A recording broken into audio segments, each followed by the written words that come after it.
Assalamualaikum warahmatullahi wabarakatuh. Alhamdulillah, Alhamdulillah, Alhamdulillahi rabbil alamin ala kulli halin wa nikmatin alaina. Ya Hanan, Ya Manan, Ya Dayan, Ya Sultan, Ya Dzal Jalali wal Ikram. Allahumma salli ala Sayyidina Muhammad wa ala ali Sayyidina Muhammad, amma ba'du. La ilaha illallah, la mawjuda illallah, la ma'buda illallah, la matluba illallah, la maqsuda illallah. Bismillahi tawakkalna ala Allah, la haula wa la quwwata illa billah.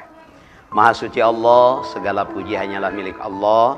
Alhamdulillah, semoga kita senantiasa mendapatkan keberkahan dari Allah Subhanahu wa taala. Allah kembali pertemukan kita dalam acara yang kita cintai, Lentera Kolbu bersama Kompas TV Jawa Barat.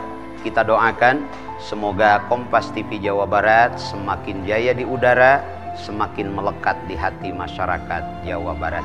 Sholawat beserta salam semoga tetap tercurah limpah kepada Nabi kita, Nabi besar Muhammad Sallallahu Alaihi Wasallam, kepada para keluarganya, para sahabat, para tabi'in, kita semua, dan seluruh umat yang turut serta kepadanya sampai akhir zaman. Pemirsa Kompas TV Jawa Barat dimanapun berada, dalam kehidupan kita ada satu pintu agar kita bisa berdialog dengan Allah Subhanahu wa taala. Rasulullah bersabda, "Inna ahadakum idza shola yunazi rabbahu."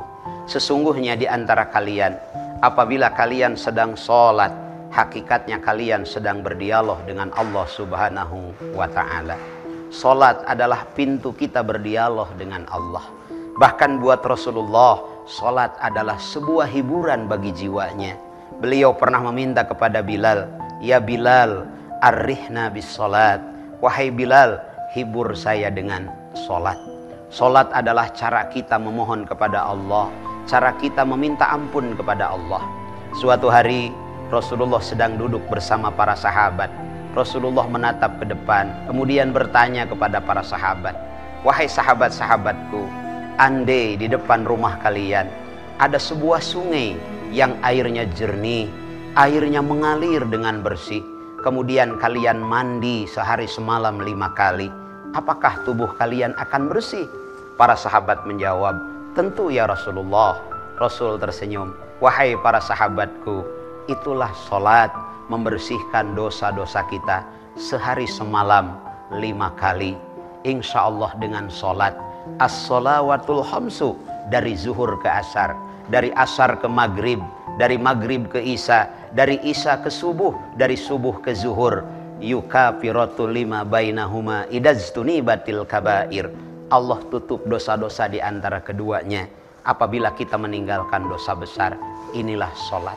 Bahkan bukan hanya itu, Asy-Syaikh Al-Imam Ibnu Athaillah As-Sakandari dalam Bait Al-Hikam beliau menyampaikan bahwasanya as-sholatu tuhratun lil qulub min adnasid dunub wa istiftahu lil babil guyub.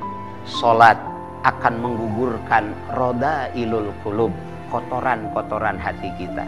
Terkadang kita tidak syukur kepada Allah karena ada kotoran hati kita. Andai hari ini kita sakit, tengoklah di sana ada orang yang sakitnya lebih dari kita.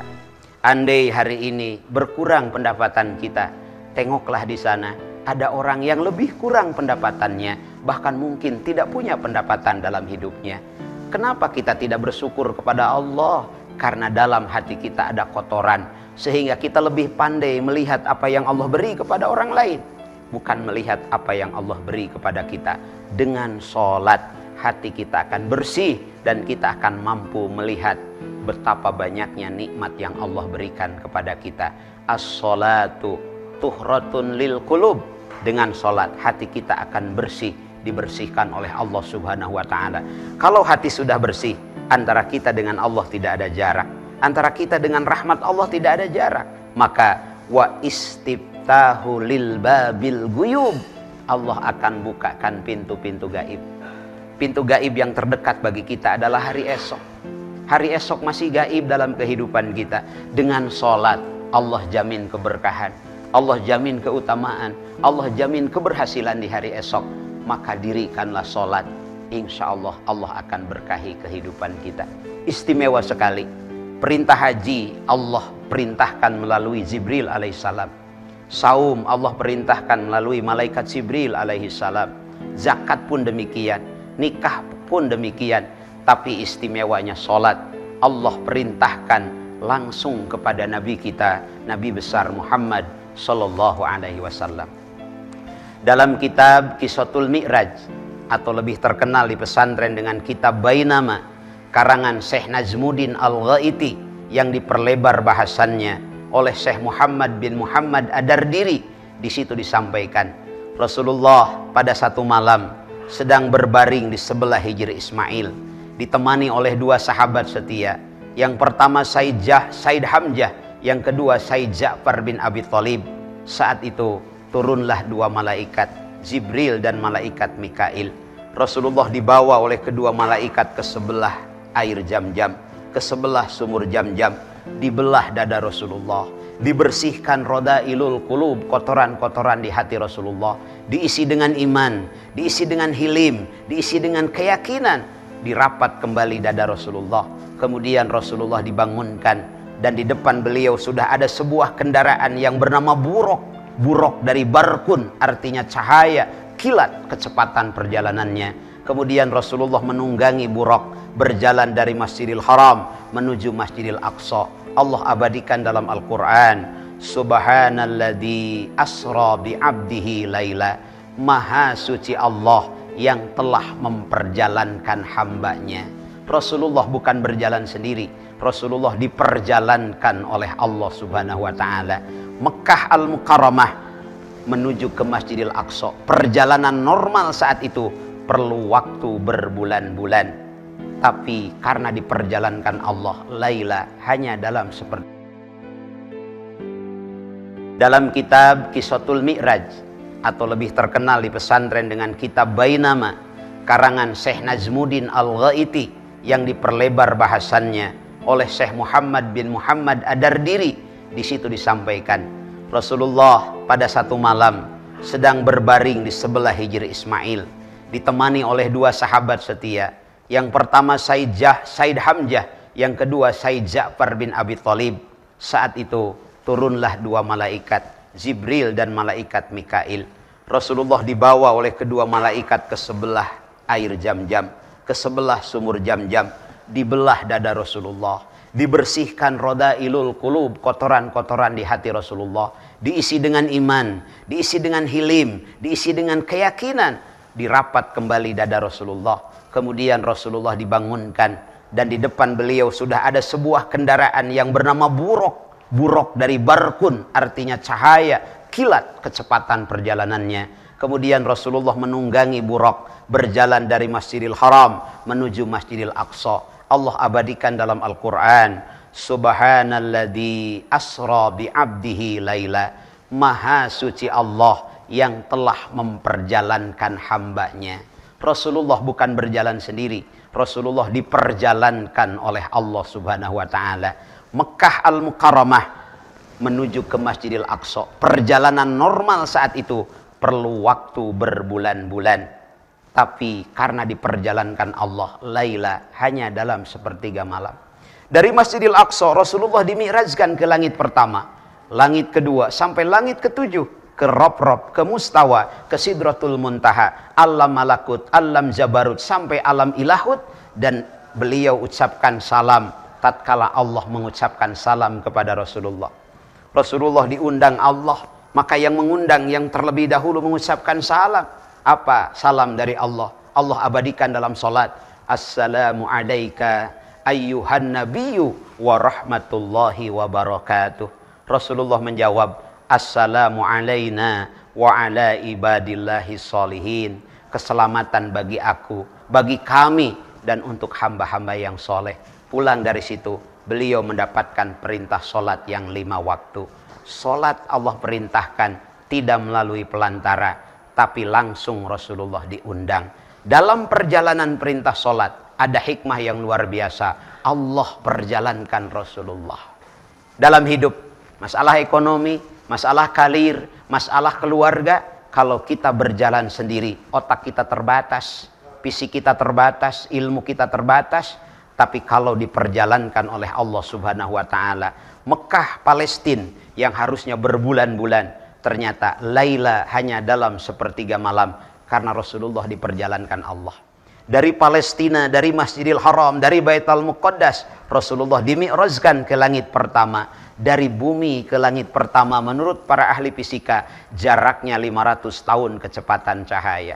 Pemirsa Kompas TV Jawa Barat dimanapun berada, 500 tahun kecepatan cahaya Rasulullah menempuhnya hanya laila dalam sepertiga malam. Belum langit kedua, belum langit ketujuh, belum rob-rob, mustawa, sidratul muntaha, alam malakut, alam jabarut. Masya Allah.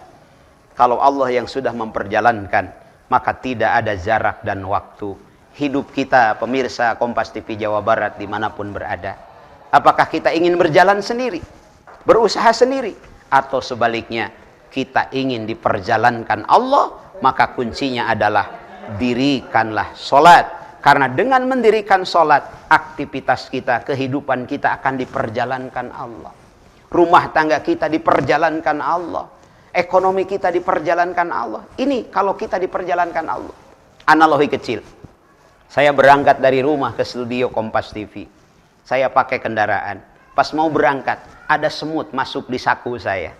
Pas turun di studio, semut pun turun. Dan ketemu dengan semut yang ada di Kompas TV. Kata semut yang ada di Kompas TV, kayaknya kamu wajah baru. Dari mana kamu? Saya dari Arca Manik. Memang rumah saya di Arca Manik. Kapan kamu berangkat dari sana? Tadi jam 4 subuh. Semut yang ada di Kompas TV melihat jam tangan, kalau pakai jam tangan, ternyata baru jam 4.10 menit. Kalau semut pakai otak semut, tidak mungkin. Arca Manik Kompas TV hanya ditempuh dalam 10 menit. Tapi ternyata semut masuk di saku saya. Saya pun naik mobil. Pagi hari antara Arca Manik Kompas TV tidak ada kemacetan. Maka yang berjalan adalah perjalanan mobil. Dari Arca Manik ke studio hanya 10 menit. Itulah semut berjalan bersama saya. Rasulullah diperjalankan Allah. Ekonomi kita kalau berjalan sendiri mungkin capek. Karena otak kita terbatas. Fisik kita terbatas, ilmu kita terbatas. Tapi kalau diperjalankan Allah, di sini akan ada tangan-tangan Allah, akan ada juyusan lantaraunaha, pasukan-pasukan yang tak terlihat, yang akan membuat kita semakin diperjalankan oleh Allah Subhanahu wa ta'ala. Pemirsa Kompas TV Jawa Barat dimanapun berada, oleh sebab itu, mari perbaiki sholat kita. Pak Kiai, saya sudah sholat, tapi ekonomi saya masih susah. Pak Kiai, saya sudah sholat, tapi keluarga saya seperti ini. Pertanyaannya, apakah kita baru melaksanakan sholat, atau kita sudah mendirikan sholat? Apa perbedaannya? Kalau melaksanakan sholat, hanya bebas kewajiban. Sebelum sholat berbohong, setelah sholat berbohong lagi, melaksanakan sholat. Sebelum sholat hati bersandar kepada dunia. Setelah sholat masih bersandar kepada dunia. Melaksanakan sholat. Kalau mendirikan sholat harus berubah. Sebelum sholat suka berbohong. Setelah sholat tinggalkan berbohongnya. Sebelum sholat kita ini malas. Setelah sholat tinggalkan malasnya. Sebelum sholat kita koret, medit, meregehese, cap jahe, keket bengkede dan sebagainya. Selesai sholat tinggalkan penyakit kikir tadi. Sholat yang akan mengangkat derajat kita, yang akan membuat percepatan dalam hidup kita adalah sholat yang mendirikan sholat. Pemirsa Kompas TV Jawa Barat dimanapun berada, oleh sebab itu mari perbaiki sholat kita. Pak Kiai, saya sudah sholat tapi ekonomi saya masih susah. Pak Kiai, saya sudah sholat tapi keluarga saya seperti ini. Pertanyaannya, apakah kita baru melaksanakan sholat atau kita sudah mendirikan sholat? Apa perbedaannya? Kalau melaksanakan sholat hanya bebas kewajiban. Sebelum sholat berbohong, setelah sholat berbohong lagi, melaksanakan sholat. Sebelum sholat hati bersandar kepada dunia, setelah sholat masih bersandar kepada dunia, melaksanakan sholat. Kalau mendirikan sholat harus berubah. Sebelum sholat suka berbohong. Setelah sholat tinggalkan berbohongnya. Sebelum sholat kita ini malas. Setelah sholat tinggalkan malasnya. Sebelum sholat kita koret, medit, merege hese, cap jahe, keket bengkede, dan sebagainya. Selesai sholat tinggalkan penyakit kikir tadi. Sholat yang akan mengangkat derajat kita, yang akan membuat percepatan dalam hidup kita adalah sholat yang mendirikan sholat. Apa saja sih cirinya orang yang mendirikan sholat? Yang pertama, sebelum sholat kita harus wudhu. Tidak sah sholat seseorang kalau tidak dalam keadaan suci. Suci pakaiannya, suci tempatnya, suci apa yang dipakainya. Maka suci lahir kita harus cinta kebersihan. Suci batin kita harus membersihkan hati kita dari kotoran-kotoran batin. Orang yang mendirikan sholat tandanya dia senantiasa mencintai kebersihan. Lingkungannya bersih, tempat tinggalnya bersih, toiletnya bersih, neangan WC lain ku panon tapi ku irung eta mah kotor. Kenapa? Karena bau dan lain sebagainya. Maka cintai kebersihan. Bersih hati, jangan buruk sangka kepada orang lain. Jangan hasud. Lain ieu mah tetangga kebeli motor, orang tak bisa molor. Hati kita yang hasud. Orang maju, kita yang menjadi sakit, nggak boleh begitu. Bersihkan hati, bersihkan lingkungan. Ini ciri orang yang mendirikan sholat yang pertama. Yang kedua, sholat itu sehari semalam 5 waktu. Apa artinya? Orang yang mendirikan sholat, dia sangat cinta kepada waktu.